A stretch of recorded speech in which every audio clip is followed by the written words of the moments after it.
Positive attitude, just about everything, though. It's amazing. Yeah, I do. I'm basically optimistic kind of person. I have faith in people.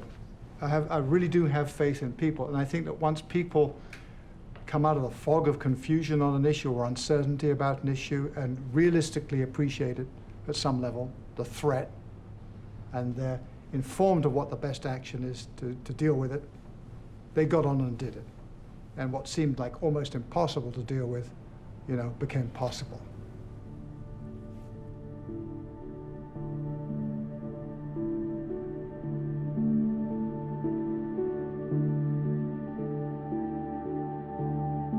I still think a lot about that picture that used to hang above my crib. The story of the Garden of Earthly Delights actually begins on the outside of the painting, where Bosch painted a view of our Earth on the third day of creation. It's almost as if he wanted to show the fragility of our planet by depicting the Earth and its atmosphere enclosed in glass. Questa nostra casa si sta rovinando e ciò danneggia tutti. Pope Francis has officially released his encyclical on the environment. The document is both a call for immediate action to stop global warming and a cry for justice for the poor. La sua attuazione Our common home has fallen into serious disrepair. Hope would have us recognize that there is always a way out, that we can always redirect our steps, that we can always do something to solve our problems. Still, we can see signs that things are now reaching a breaking point. This is a direct message from the Pope. It's a huge deal. Grazie per dedicarmi questa udienza privata. One of the most important spiritual leaders on the planet. DiCaprio. He has now called upon the world community to accept the modern science of climate change. A pope has never done anything like this in history.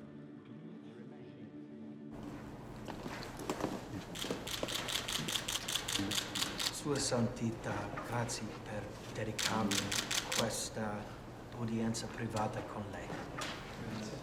Being able to spend time and sit with the Pope was a pretty profound experience. This is a book, Hieronymus Bosch's, was hanging above my crib as a young boy.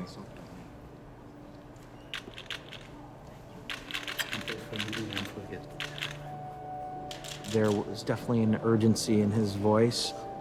He said that as far as the Paris conference is concerned, he felt it was a step in the right direction, but certainly not enough. He feels we all need to keep speaking out about this issue as loud as we can, and that we must immediately take action. But more than anything, he said to pray for the human race.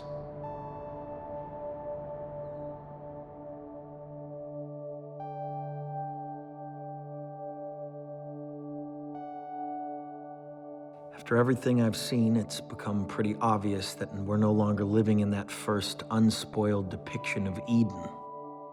We're in that second panel, what Bosch called humankind before the flood.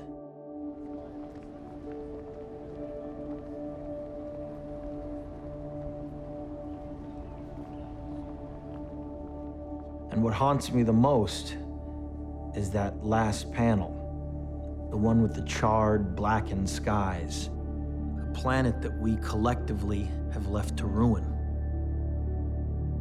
The question is, can we change our course in time?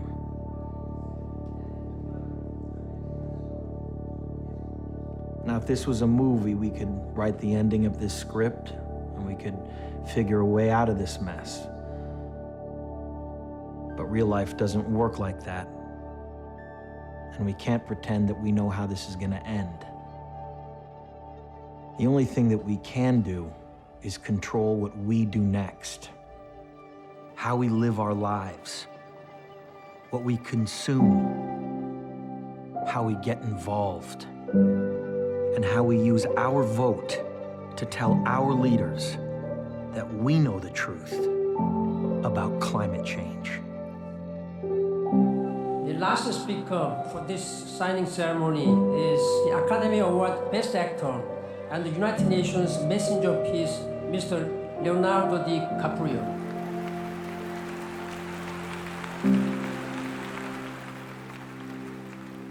Thank you, Mr. Secretary General, for the honor to address this body, and thanks to the distinguished climate leaders assembled here today who are ready to take action. As a UN messenger of peace, I have traveled all over the world for the last 2 years.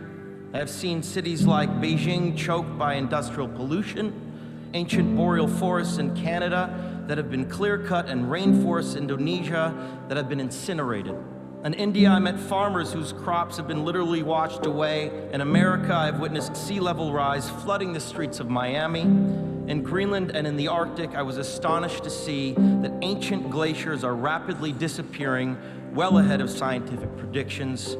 All that I have seen and learned on my journey has absolutely terrified me. Now think about the shame that each of us will carry when our children and grandchildren look back and realize that we had the means of stopping this devastation, but simply lacked the political will to do so. Yes, we have achieved the Paris Agreement. More countries have come together here to sign this agreement today than for any other cause in the history of humankind, and that is reason for hope. But unfortunately, the evidence shows us that it will not be enough. A massive change is required right now, one that leads to a new collective consciousness, a new collective evolution of the human race, inspired and enabled by a sense of urgency from all of you. We can congratulate each other today, but it will mean absolutely nothing if you return to your countries and fail to push beyond the promises of this historic agreement. After 21 years of debates and conferences, it is time to declare no more talk, no more excuses, no more 10-year studies, no more allowing the fossil fuel companies to manipulate and dictate the science and policies that affect our future. The world is now watching. You will either be lauded by future generations or vilified by them. You are the last best hope of Earth. We ask you to protect it, or we and all living things we cherish are history.